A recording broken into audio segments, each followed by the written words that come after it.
Good evening. I am Ann Brooke, the director of Art Presence Art Center. One of my favorite authors said, "In life, expect transformation." There have been almost 9 years of dramatic change and growth from a county jail to a premier fine art gallery. We are proud to feature guest artists of many mediums and a membership of incredible professionals in watercolor, oil, acrylic, photography, fabric, and glass. The Galleria, an area of handmade gifts, which includes woodwork, jewelry, clay, handmade items, lamps, and decorator items, is another of our features. Our website is art-presence.org. You will find the ability to see virtual tours there. Now to the matter at hand. We also have an author section, local writers who have graced our gallery with their creations. Personally, I have read many of our novels and know that I will always have an excellent book on our shelves at Art Presence. Penitentiary Tales is one of those. I was rapt from the beginning. I was there. Even the chapter about the boxing match was exciting and had me on edge. Beautifully written and a hard subject to be so very appealing. And here is Jenna Gordon, Art Presence Art Center board member, book event and manager, author in her own right, and host of these Arts and Letters presentations. Jenna? Thank you, Anne. And welcome to Arts and Letters, conversations about art, words, and ideas. All audience guests are video and audio muted for Arts and Letters events, so please open your chat windows to communicate with us. I will be monitoring the chat conversations. My guest author at 5 p.m. on Friday, April 9th, will be Judy Hilliard, reading from and discussing her recent release, Soul Companion. Judy is a retired ICU nurse with 47 years experience and 2 master's degrees. At the end of Judy's career, she learned to be an Anam Cara, a soul friend offering counseling for a peaceful death. Quite a transition. That's Friday, April 9th at 5 p.m. Tonight's guest author is Jean Luetkemeyer. I read Jean's novel, Penitentiary Tales, a love story, in 2 days. I couldn't put it down. When I came up for air, I said, this book should be a bestseller. It's gritty and gnarly and feels true to the bone. Professor John Coggeshall of Clemson University calls Penitentiary Tales, a love story, an insightful and at times darkly disturbing glimpse into an institution rarely entered by most readers. Penitentiary Tales recounts the escapades of Dean Davis, a 30-something educated straight white male from affluent Sausalito in Marin County, California, who is sent to an Illinois prison, which is dominated by a daunting and ethnically diverse population of inmates from the mean streets of Chicago. What we see in this story is how Dean Davis spends his time, what challenges he meets, and we see what he learns about himself and others. Penitentiary Tales addresses race and gender issues of the marginalized and the oppressed, a bit of a romp and a love story. In a moment of sympathy for an inmate doing life without parole, Davis reflects, from my point of view, we were all victims, even the lowest of the low, the most foul, forlorn, and forsaken on the planet, victimized by the lack of a key, by a missing piece, by the absence of a blueprint, an instruction manual, a map of the soul, by too much of one chemical and too little of another. Here now is our friend and colleague, Jean Luetkemeyer, to spend some time with you and share moments from his novel, Penitentiary Tales, a love story. Welcome, Jean. Well, thank you, Janet. Thank you for the introduction. Thank you, Anne, and thank you, Art Presence, for hosting the event. And thank you for all the people who are here who took the time out from their busy schedule to be here. We have attendees from perhaps 6 states. And if Sarah made it from Portugal, where it is 1 o'clock in the morning, and if Christian made it from Armenia, where it is 5 o'clock in the morning, then we have a truly international audience for this reading from my novel, Penitentiary Tales. Let me tell the story behind the story. In the early 70s, which is 50 years ago, and I never thought I'd be saying 50 years ago about anything in my life, but here we are. In the early 70s, I was a student at Southern Illinois University trying to decide what I was going to major in, philosophy, psychology, literature. And at the same time, recreational marijuana use was sweeping the nation from coast to coast. It had come out of the urban enclaves and into the mainstream white middle-class college students. And it was, well, I decided to major in the business of marijuana. It was illegal, of course, and the penalties were great, but so were the opportunities. And so I made a conscious decision to become an outlaw for a while and defy the new prohibition for fun and profit. And it was profitable. I prospered for a number of years, but in the end, ultimately, my little empire came crashing down, and I was charged and convicted with felony possession and sentenced to 10 years in the penitentiary. I spent 2 years appealing, failed appeals, and then I spent 5 years as a fugitive under a phony ID until at the end of those 5 years, my resources had run out and my situation was untenable. And I took the advice of my good friend Emilio one cold gray night in San Francisco, who advised me to take the hard road, meaning it's all over, give it up, and surrendered, which I did. And thank you, Emilio, for the advice. I spent 4 years of my 10-year sentence in a penitentiary, and I regard those years as some of the most memorable and meaningful of my life. I finished my degree while I was in there, and I learned about myself and my fellow man at a very deep level. There was an opportunity to be there in a real situation. And I kept a journal of my experience, hundreds of pages of incidents and anecdotes, character sketches, bits of dialogue, observations, and insights. And when I was released, I took that journal with me. For the next 25 years, I was the compliant, tax-paying citizen of the empire that I had so successfully avoided being during my outlaw days. When I retired from the corporate world, that was in 2012. I was accepted into the MFA in creative writing program at Lesley University in Cambridge, Massachusetts, where I dusted off my 30-year-old prison journal, and upon it based my master's thesis.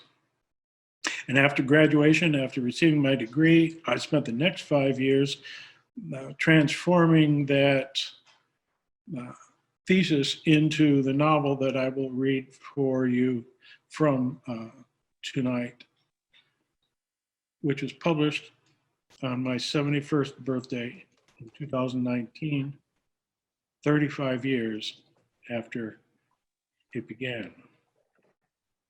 The first little passage I'm going to read to you from today, it's called A Bogey Farewell. Our protagonist, Dean Davis, that's the main character. Our protagonist, Dean Davis, his wife, Lucy, and their infant daughter, Lola, have flown from San Francisco to Illinois so that he can surrender in the company of his attorney. Lucy and Lola will stay until he's been assigned to a permanent institution. They will visit once, then they will fly back to California and visit once or twice a year while he does his time.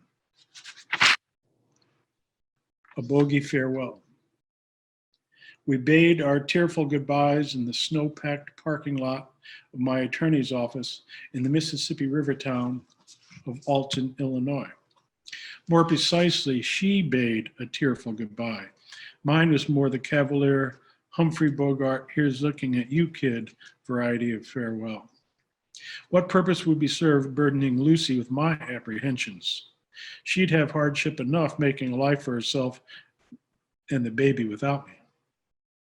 It was going to be a long 5 years, and I had to walk through those big iron gates alone, dry-eyed, and determined.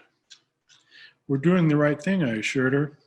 Your father needs you, and you've got to have a life. You wouldn't have one in this burg, and the winters are a bitch. I can't stand thinking of you all alone, she said. I put my hand over my heart. I won't be alone, I said. You'll be right here. Lola will be almost 6. She said she won't know you. She'll know me, I said. Keep saying, Daddy loves you, Lola. Daddy loves you. Let me hold her, I said. She handed me the baby, bundled against the biting cold. Her cheeks and the tip of her nose were red, but her eyes were round and bright and looked into mine. Daddy loves you, Lola, I said. I kissed her on the nose and the forehead and the lips and handed the bundle back. I felt torn between two worlds. I wanted this moment to be over. I wanted the next phase of my life to begin. I looked over my shoulder at the door to my lawyer's office. I've got to go, I said. Lucy caught her breath. I put my hands on her shoulders. One of us has to turn around and walk away, I said. I don't want to watch you walk away, she said. I'll go first. I don't want to watch you walk away either, I said. Let's turn around and walk away at the same time. All right, she said, and don't look back. I won't, I said. Okay, on 3. 1, 2. Wait, she said. One more kiss. We kissed and I held her and Lola. Please don't let it change you, Dean, she said. I'll be the invisible man, I assured her, out of sight, out of mind. Now turn around, walk away, and don't look back. We each turned around. I walked 20 feet and up 3 steps to the threshold of my attorney's office. I put my hand on the doorknob. I turned around. She had turned around too. The hell with Humphrey Bogart, I thought. I ran down the steps to Lucy and Lola, and she ran to meet me, and we embraced for the last time in a very long time. Now, Dean, after several days in the county jail, has been transferred to a temporary intake facility, Arcadia Correctional Center, where he'll be processed and evaluated, and then assigned to a permanent facility. He looks around at his new environment. I stared at the phone on the wall. The word incongruous came to mind. Earlier that day, I'd been checked into Arcadia Correctional Center, an intake facility for the Illinois Department of Corrections. I'd been stripped and searched and straddle-walked butt naked over the delousing spray pipe on the floor. I could still smell the pungent disinfectant wafting up from my groin. I was issued white cotton underwear, blue bib overalls, long john tops and bottoms, scuffed leather work boots, toiletries, and a padlock and a key on a string. I was escorted to the holding cell for new arrivals and assigned a bunk, the top bunk, and a wooden trunk where I stowed my toiletries and the books and yellow legal pads and pens I brought in with me. I sat not pretending to write, while casting cautious glances at a scene worthy of Hieronymus Bosch. 80 bunks in a cracker box of green concrete walls and steel mesh 100 feet long by 30 wide. 40 bunks on each side, 20 up, 20 down. Outside, frigid Midwest winds frosting the fallow fields, but inside, hot air blasting from vents on all sides, causing the green walls to perspire and glisten like the entrails of a slaughtered beast. Overhead lighting so bright it lit the scene in stark relief. 4 television sets mounted high on opposite walls, cranked to the max so you had to yell to be heard. But no one seemed to mind. Least of all the 80 men clad in bib overalls, or in white cotton boxer shorts, or in white towels tied at the hip, who lounged on their bunks reading girly magazines, playing card games, yelling, "Trump that, motherfucker," or who loitered in the narrow aisle between the rows of bunks, posturing, posing, pontificating, greeting partners from the street, catching up on what was happening in the hood. At the far end of the room was a wooden platform beneath 2 shower heads, in front of which a line of men, towel wrapped or in the raw, awaited their turn. And to the left of the platform, on the wall, a telephone. I watched a short, slouching white inmate shuffle to the phone, pick up the receiver and speak. He seemed to be cursing, then slam it down and walk away. I leaned over from my bunk and addressed the 2 black inmates who loitered beside it. "Excuse me," I said. The taller of the 2 glared at me. "Chew on, motherfucker," he snapped. I wasn't sure I'd heard the man right. Was he telling me to chew on something, motherfucker? More likely he'd said, "What do you want, motherfucker?" I would have to fine-tune my ear to the local dialect. "On the wall there," I said with a civil tone, "is that a phone?" "You've been locked up a long time. You don't know what a phone is, fool," he said. "I know what it is," I said, "but who can use it?" "Anybody who want." "Really? Who can you call?" "Call your mama, call your bitch, call anybody anytime. They got the dime, motherfucker." "You mean you got to call collect?" "The fuck you think I mean?" When can you call out?" I said. "All day, every day, sucker." "Thanks," I said. I leaned back in my bunk. I found the presence of the phone disturbing. I had expected to be able to make calls eventually, but figured I'd have to jump through hoops, fill out a form, make an appointment, go to a special room, be timed for 10 minutes, but not all day, every day, anybody, anytime they got the dime, motherfucker. As easy as standing in a phone booth outside a bar, I could call Lucy. But I resisted. Our parting had been painful. I turned my attention to the world around me. And after a long day of in-your-face introduction to his new hostile environment, night finally comes. At 10 o'clock, the televisions went off. A guard entered the pen and walked on the aisle between the rows of bunks. "Lights out in 5 minutes," he yelled. "Time for bed, boys and girls." "Fuck you, Screw," came a defiant reply. "Kiss my ass, peanut butter neck motherfucker," came another. "There's room on the floor of the hole if you'd rather sleep there," said the Screw. Inmates drifted to their bunks. The bright lights went off and 3 small, dull orange bulbs in wire cages came on, casting the long room in a hellish glow. A few men carried on loud conversations like children at a pajama party. Others shouted, "Shut the fuck up!" The guard patrolled the aisle every few minutes. Soon the conversation ceased and the guard came less often. Then the scurrying began.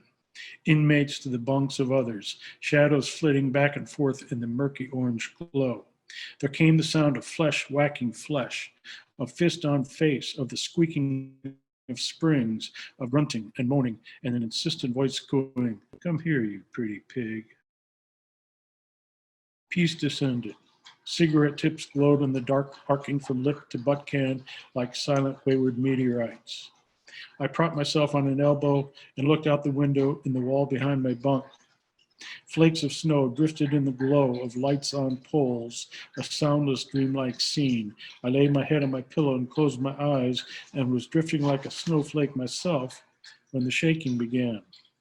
I thought I'd left seismic activity behind in the Bay Area, but when the inmate in the bunk below got his rocks off, it must have registered 6.5 on the Richter scale. Davis is still waiting to be assigned to a permanent facility, and he's starting to meet some of the other people that he's sharing this life with.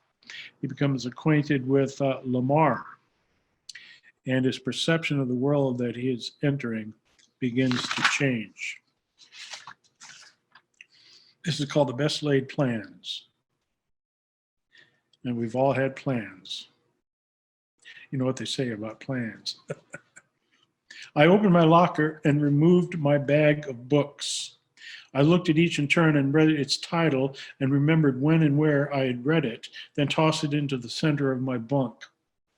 John Steinbeck's Of Mice and Men, Graham Greene's A Burnt Out Case, Nelson Algren's A Walk on the Wild Side, Albert Camus' The Stranger, Ernest Hemingway's For Whom the Bell Tolls, Louise Ferdinand Celine's Journey to the End of the Night, J.M. Coetzee's Waiting for the Barbarians, Paul Bowles' Let It Come Down, Joseph Conrad's Heart of Darkness, Nietzsche's Will to Power, John Paul Sartre's Being and Nothingness. I had grabbed them off the shelf without thinking when packing to surrender, figuring the chance of finding a good book where I was going was low. But I wondered now if the selections were random after all. They seem to have in common the theme of alienation from society, the outsider motif, which was at odds with my newfound urge to engage with life. I couldn't choose. They were yesterday's news. I looked up and saw the black inmate on the top bunk across the aisle staring at me. He waved a book around and yelled something that was lost in the noise of the room. I motioned him over. He climbed down from his bunk, crossed the aisle, and came up alongside me. He was short. His hair was slicked back and shiny like that of a 50s Motown artist. He sported a matchstick-thin mustache, and one of his two front teeth was gold. The word dapper occurred to me. Trade you for a book, he said. He handed me a dog-eared paperback, Pimp, The Story of My Life by Iceberg Slim. What's it about, I said. It's about a brother named Robert Beck, he said, who was raised up by his mama in Chicago. He went to college, but he really wanted to be a pimp, so he'd go to pimp school on the streets and gets a degree in horology. He a chump and a chilly-ass pimp till he get his coattails pulled by Sweet, the top-speed pimp in the country, the master Mac of all time. He pronounced of all time the way Muhammad Ali famously described himself as the greatest. He continued his recap of Pimp. Sweet tell my man he got to be icy cold like the inside of a dead horse pussy, so he changed his name to Iceberg Slim. Soon he got a fine stable of bitches, got a tall pile of scratch, got a new shiny hog, got wines cost 200 sats apiece, but like my man say, a pimp's fame is as fleeting as an icicle under a blowtorch. One day he finds himself in the penitentiary, 43 years old. He ain't got shit to show for all them years of pimping. So he decided to square up and get his life right. Old boy get out the joint, move to California, and write this book. I opened the book at random and read, "Nigger, you're pretty, but a bleach cream will never be invented that will make you white. So pimp your ass off and be somebody with what you got. Could be worse, you could be an ugly nigger." I had taken black literature courses at San Francisco State, Zora Neale Hurston, James Baldwin, Richard Wright, Toni Morrison, but Iceberg Slim wasn't on the curriculum. "All right," I said, "pick a book." He scrambled up onto my bunk. He looked at the books and frowned. "Pick one for me," he said. I picked Of Mice and Men. "What's it about?" he said. "The title is a line from a poem," I said. "The best laid plans of mice and men often go awry." It's about planning a better life for yourself. He climbed down off my bunk. He held out his hand. Lamar Johnson, he said, I plan to be a pimp. Dean Davis, I said, I don't have a plan. Lamar shook his head. Brother, you don't know where you're going. You're going to wind up someplace else. I looked around the room. I'll keep that in mind, Lamar, I said. Lamar returned to his bunk with Of Mice and Men. I cracked open Pimp by Robert Beck, alias Iceberg Slim. I was soon immersed in another world, the mean streets of the Windy City, Chicago, circa 1930s and 40s, the world of the black pimp, a time of spats and slats and derby hats, of Billie Holiday and Billy Eckstein, of Sarah Vaughan, Nat King Cole, Zoot Sims, Charlie Bird Parker, of Packards and Duesenbergs, and Maggie and Jiggs comic books. When I looked up from the book, and rubbed my eyes and looked around the cell block, I felt I was emerging from one dream and entering another, the gauzy curtain between them no more substantial than the smoky haze that hung in the air. I tried to remember the sights and sounds of the life I'd left behind. The golden hills and the Marin headlands, the fog rolling in beneath the Golden Gate Bridge, the white caps on the water, the twinkling nightscape of San Francisco seen from across the bay, the pretty face of Lucy, the light in her almond eyes, her long legs, her dimpled derriere, the soft, sweet breath of Lola.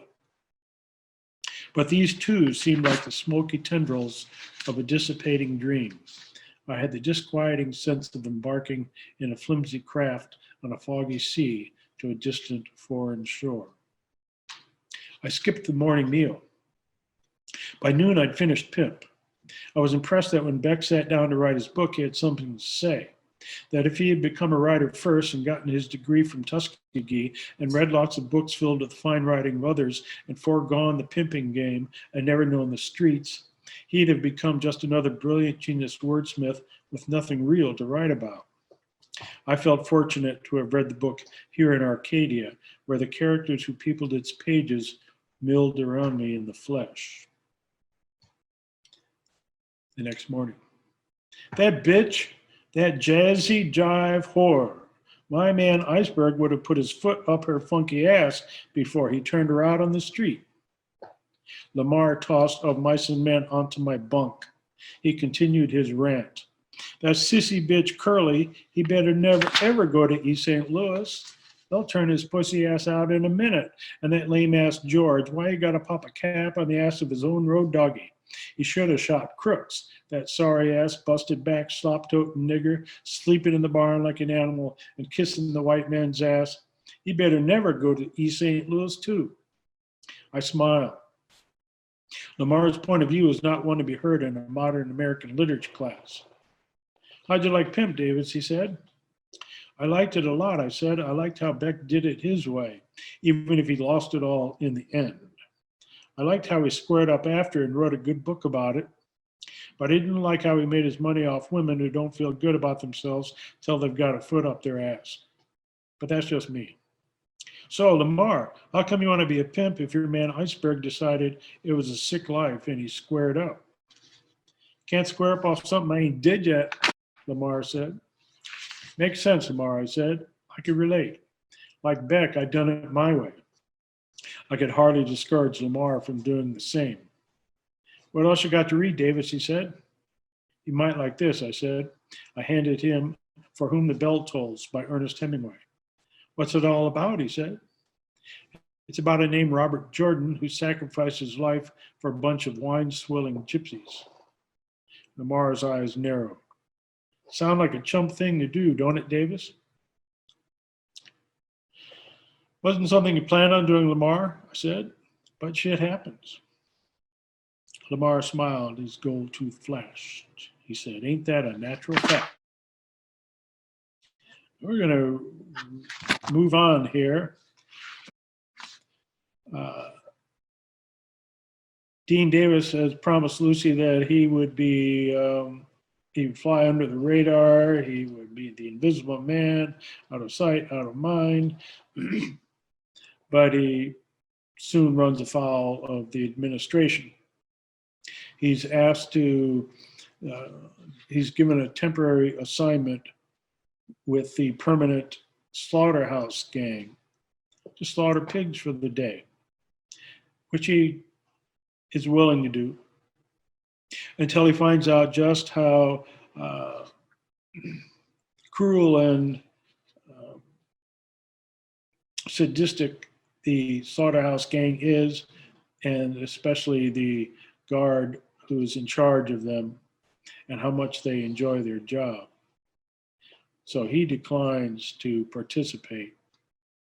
He refuses to work. And if he refuses an assignment, well, he is given 1 week in solitary confinement in the hole.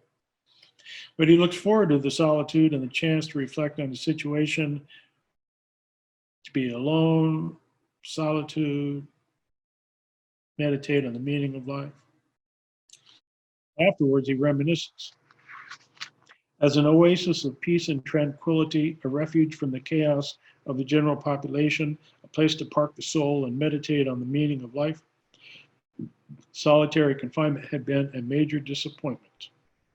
I was led in leg irons down a narrow concrete corridor below ground level with my cuffed hands in front of me holding 2 thin, raggedy blue blankets. Low watt bulbs and wire cages fixed to the ceiling lit the corridor with a dirty light. To my left was a windowless wall of concrete. To my right, a row of cells with barred doors behind which inmates shouted conversations with unseen neighbors or yelled obscenities at me as I passed. "What you looking at, cracker-ass motherfucker? Hey, white boy, suck my dick." I was shown to a cell so narrow I could touch both sides at the same time. On the left was a steel bunk without a mattress hung from the wall by chains, and at the rear, a low lidless toilet bowl and a stainless steel sink. I sat on the bunk and mulled the finite possibilities of a single pair of blankets. One doubled over and laid down on the bunk as a cushion for my hip, the other to cover with, and no pillow for my head. Or one to cover with, one to roll into a pillow, and no cushion between hip and cold hard steel. Or one to lie on, one to roll into a pillow, and none to cover with. There was no appealing option. So Dean Davis gets out and he's sent to a medium security prison, Lime Ridge State Penitentiary. And he soon realizes the futility of flying under the radar in his new home in this little passage called Captain Jack. Well, he confronts the reality of his new situation. The welcome committee wasted no time. I met them at the door. The tall one, with short blonde hair and a patch over one eye, introduced himself as Captain Jack and his brawny, bearded, tattooed partner as Bobo. "I'm Davis," I said. "That's Odom on the bunk." Odom sat up and blinked. I held out my hand. Captain Jack took it thumb grip style and pumped it like a piston. "All right," he said, "that makes 30 of us and only 70 of them." I wasn't sure if that was the score of a game that began before I arrived or an informal census. "What does?" I said. Captain Jack's smile faded. "What does what?" he said. I felt at a disadvantage, there being but a single eye to betray what the man was thinking. "What makes 30 of us and only 70 of them?" I said. "You and Odom do, Davis," Captain Jack said as though I was stupid. 2 more white boys makes 30 white boys and 70 niggers. Well, 60 niggers and 10 spicks, same fucking thing. Bobo nodded. "Yeah, same fucking thing," he said. I wondered how to respond without betraying my lack of sentiment for the demographics. Right, I said. "I can see how that might be important." I immediately regretted my tone. It was not convincing. Captain Jack's single eye narrowed. "It's not important to you, Davis?" "I haven't given it a lot of thought," I said. He released his grip. The corner of his lip pulsed in a poor imitation of Clint Eastwood's iconic quiver of contempt, which, should I attempt to do it for you? "You need to think about it real fast, Davis. The joint could jump any minute. Your ass is grass if no one's got your back. Or do you think you can ride alone?" I didn't know if I could ride alone, but I didn't like Captain Jack and I didn't like being pushed. I don't know, Captain Jack, I said. What do you think? I think when the shit hits the fan, Davis, you better know what color you are. Yeah, Davis, Bobo said, you better know what color you are. I'll keep that in mind, I said, and returned to my bunk. Captain Jack looked at Odom. What about you, Odom? You know what color you are? White as a bedsheet, Odom said, and a country boy to boot. I'd as soon kill them black sumbitches as look at them. You're our man, Odom, Captain Jack said. We'll see you around the camp. And you, Davis, you can bet I'll have my eye on you.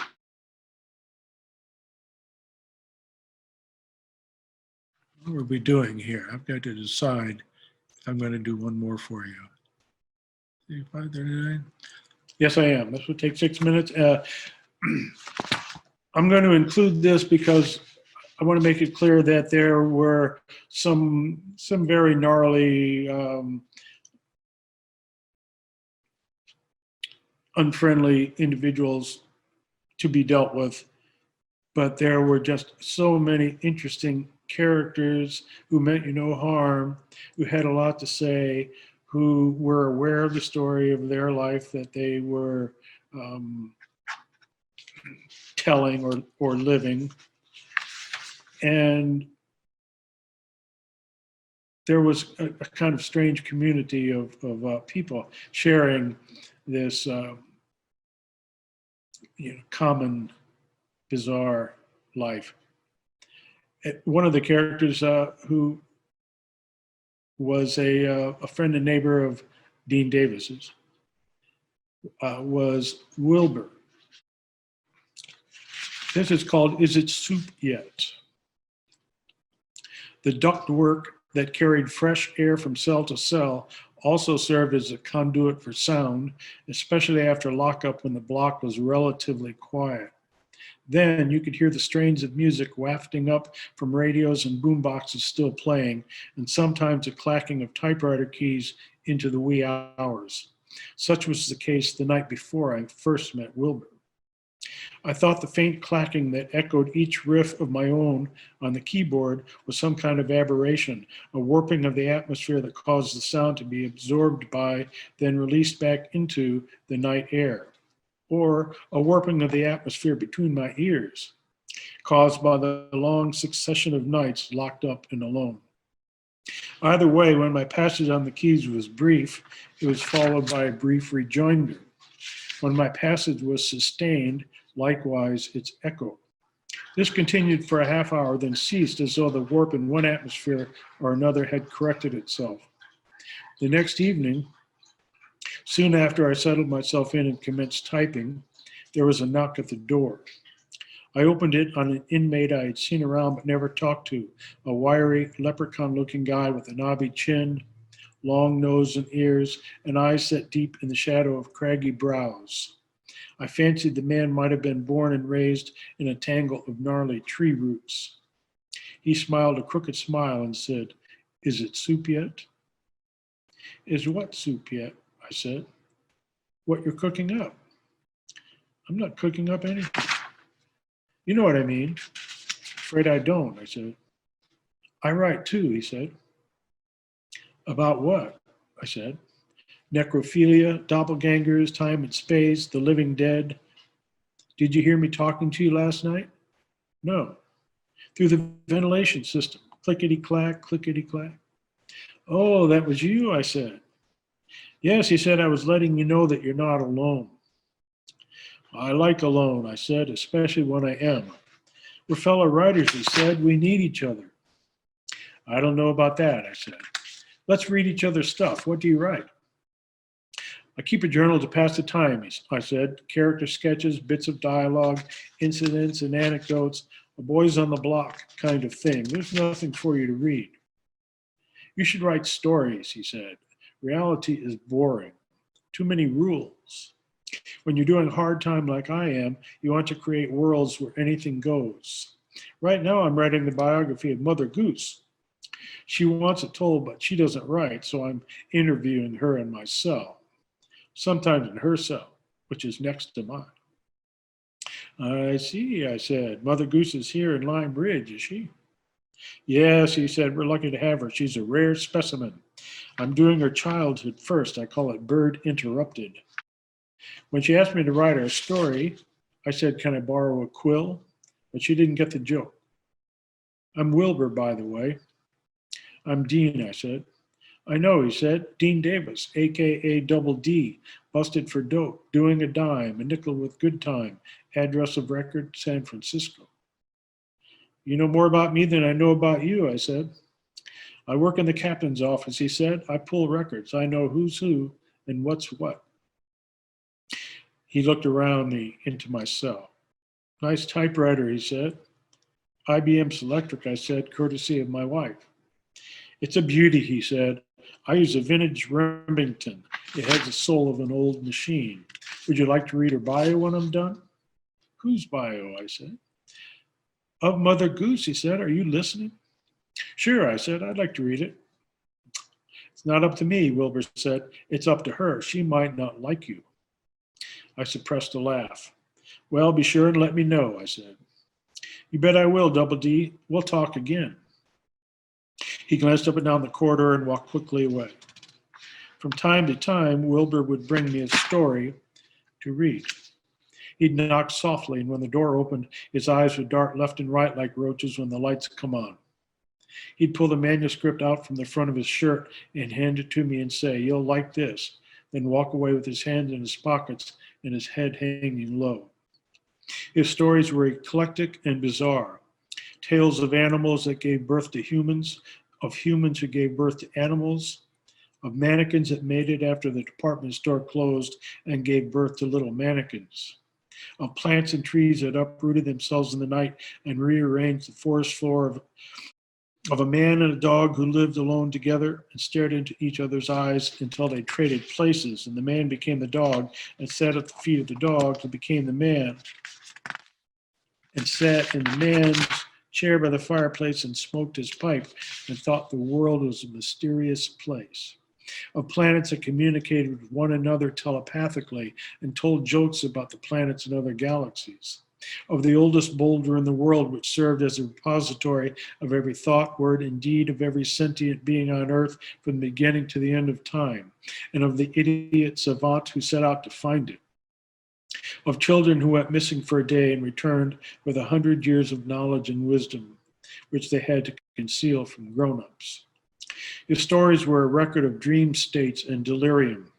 His sentences meandered for a quarter of a page with baffling metaphors and labyrinthine syntax, but always you came to the end of them with a head full of images and ideas, and with the feeling of having been somewhere outside yourself, which served one well who was strictly confined.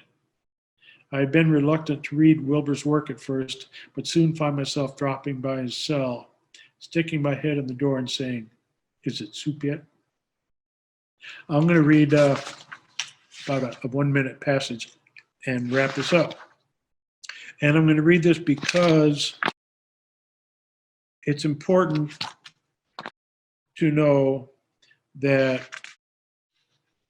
after a certain amount of time, months, years, in this environment, it becomes your world. You're there 24 hours a day, and you are dealing with what is happening around you.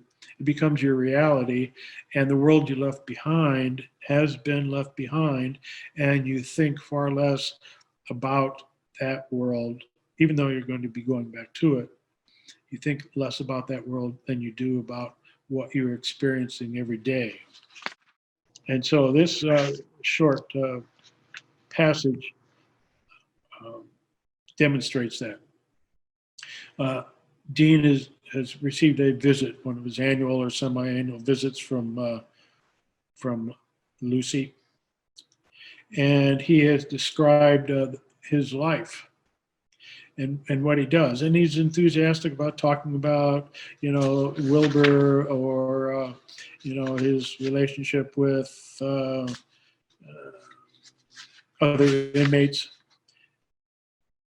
And Lucy says, I'm worried about you, Dean. You're having too much fun in here. A line from a Crosby, Stills, and Nash tune ran through my head. If you can't be with the one you love, honey, love the one you're with. And it is, after all, a love story. I avoided further mention of life in Lime Ridge. Lucy could not relate, understandably so. I asked about Wally, her father. He'd only visited once. The place made him uncomfortable. He hated to see me here. He wrote occasionally, and he had subscribed me to the San Francisco Chronicle, knowing I loved the verbal pyrotechnics of Herb Caen. I asked after my brother Brody. He too had only visited once, but he took my calls, during which he complained about life and marveled at my enthusiasm for it. We discussed the antics of Lola and the trials and tribulations of raising a child alone.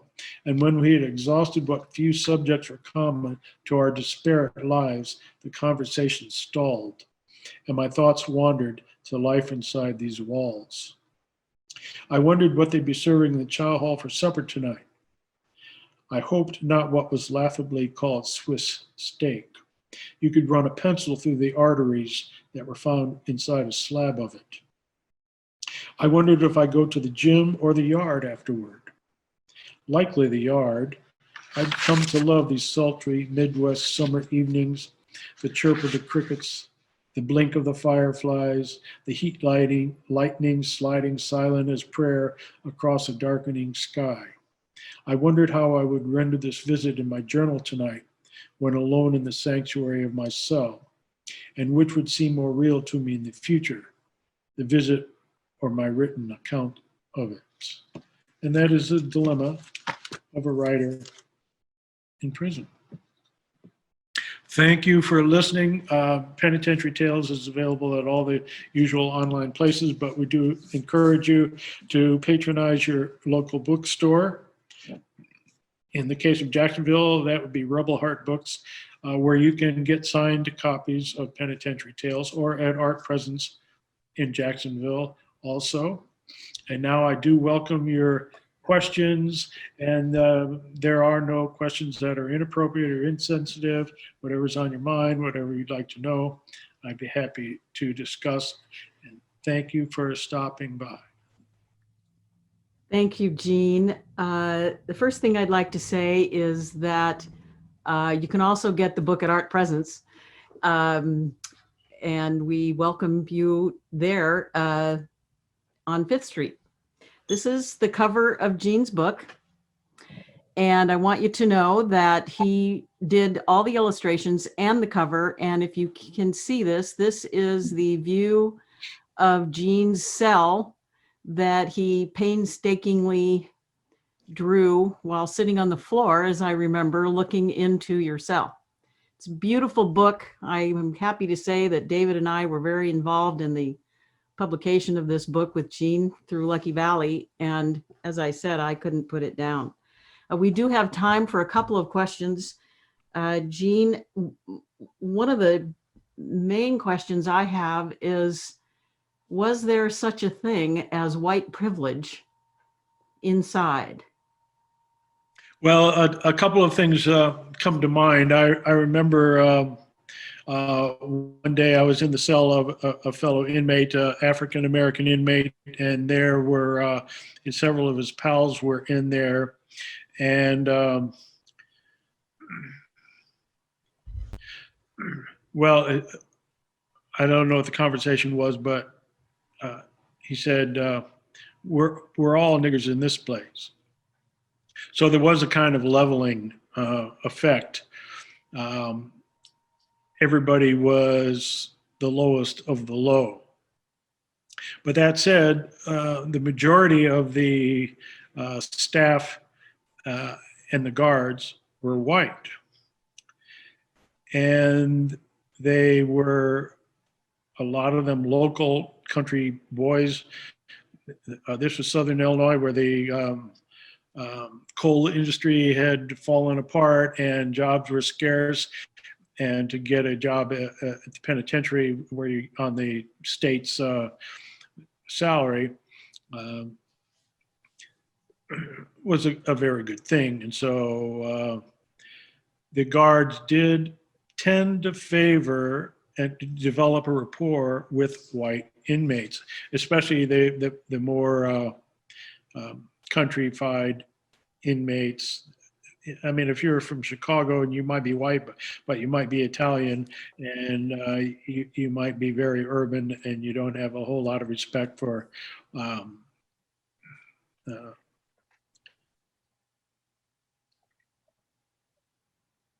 for white guards who are from the country.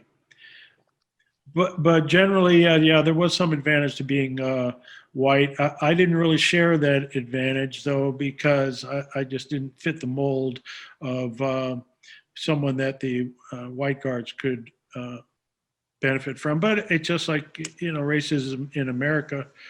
Um, the people of color get the short end of the stick. That's a fact. So this book was written as a novel, but it is a memoir, partially, I suppose. So can you tell us how many of these stories are true and how many are kind of gathered from your experiences and pulled in from the sky? I mean, they're really based on your day-to-day life. I would say 80%. 80% of them really occurred, but there's a process where you take an actual event, right, from your the reservoir of your experience, from your memories, and you take those incidents and those moments and you transform them into fiction. So you're free to do whatever you want. And so I'd say that 80% of the incidents in the book actually occurred, but they have been transformed into something slightly different so that it can be called fiction. And perhaps 20% of the events and 20% of the characters did not exist and never occurred, and they were strictly the product of my imagination. And then a lot of the characters were composite characters. Mm. They were archetypes or examples of the kind of character that were there. So 80-20. Okay. So did you ever feel like your life was in danger? No. I did feel, I want to give you an example. The last couple of months that I was there, and this is, I was in the honor dorm. There are only 25 people in the honor dorm, and 24 of them were there for murder. I was the only one who wasn't. I felt no sense of danger at all for a few reasons. One, and I think statistics bear it out, that the least likely crime to be repeated is that of homicide, because most of the time people kill somebody they know, and or in a state of emotional rage, distraught, and it's not likely to be repeated again. And I found that most of the people who were there for that were not hostile. They had no interest in hurting me.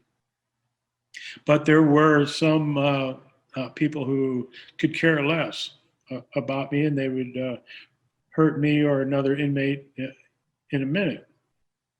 Mm-hmm. But yet I still did not feel that danger because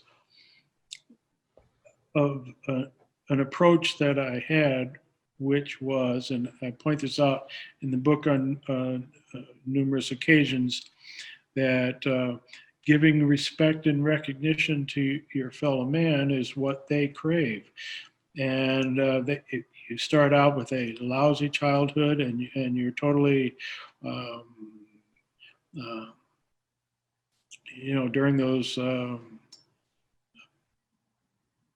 periods in your childhood when you're supposed to get love and a sense of humanity, and you don't get that, you don't get the respect and recognition and the reinforcement that little kids ought to have. That need is still there.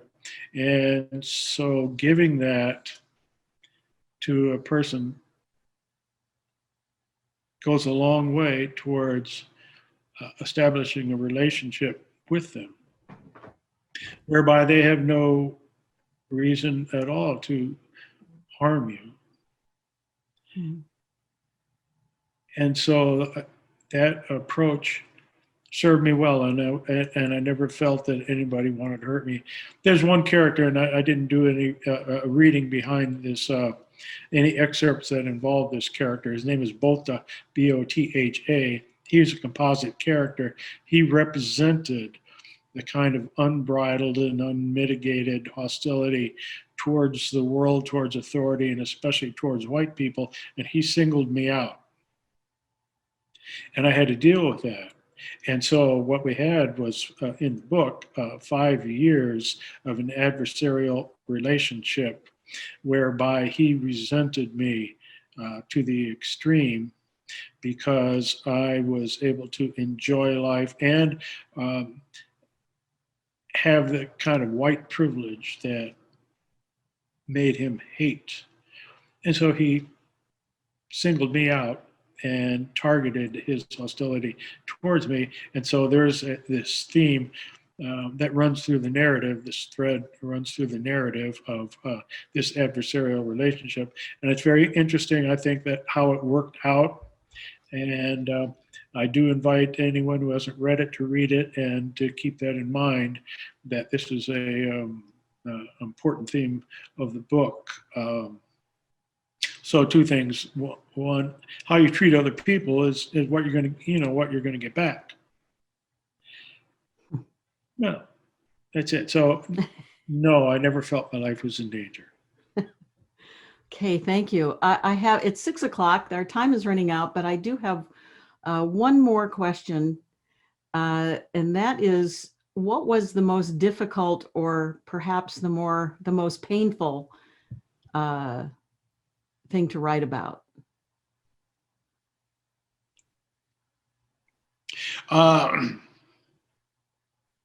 This book is a sort of a kind of what they call metafiction. Metafiction being a book or a story, the subject of which is the book or the story. So Penitentiary Tales is a story about the genesis of Penitentiary Tales. So while I'm keeping my journal and writing about these characters, it occurs to me that there's something almost cold and cynical about the fact that I know that I'm going home in 4 or 5 years, and most of these people are not, and many of them are going to die behind the walls. And here I am having a good old time, sort of, on a daily basis, knowing that in a few years I'm going back to, well, Dean Davis is going back to Marin County, California, and is going to exercise white privilege. And these years are going to be dismissed. He can still go on and be the CEO of a corporation. He can be a lawyer. He can be a college professor. And they can't and they won't. And what he's intending to do, or playing with the idea of doing, is taking his journal and transforming it into a collection of tales about their lives. And he feels a little guilty about the fact that he might benefit. It's almost like selling postcards of the hanging, a little tune from Bob Dylan.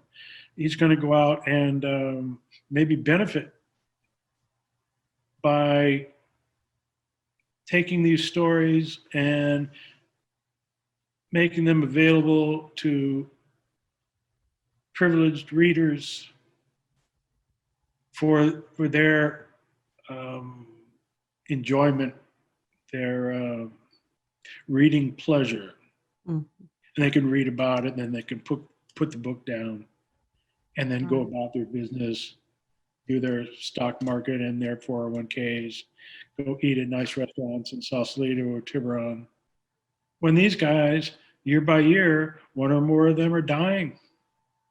So that was one of the hardest things that Dean Davis experienced, and that was a concern of mine also. Should I even be doing this?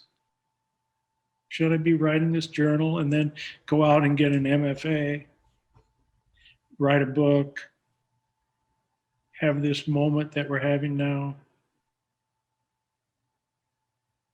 Well. Yeah. Thank you. Thank you so much, Gene. It's such a gripping story and strikes the heart in such a real way. It's gnarly, but it's true. The gist of it is really true. So we thank you. And I'd like to remind everyone that you can get Penitentiary Tales at Art Presence next to the courthouse in Jacksonville or at Rebel Heart. But we want you to come to Art Presence, of course. So please come and visit us there at Art Presence on 5th Street next to the courthouse in Jacksonville. And Gene, we thank you so much for being with us tonight. We look forward to your next book about something completely different, I'm sure. Thank you all for coming, and we will see you again in a month. Take care.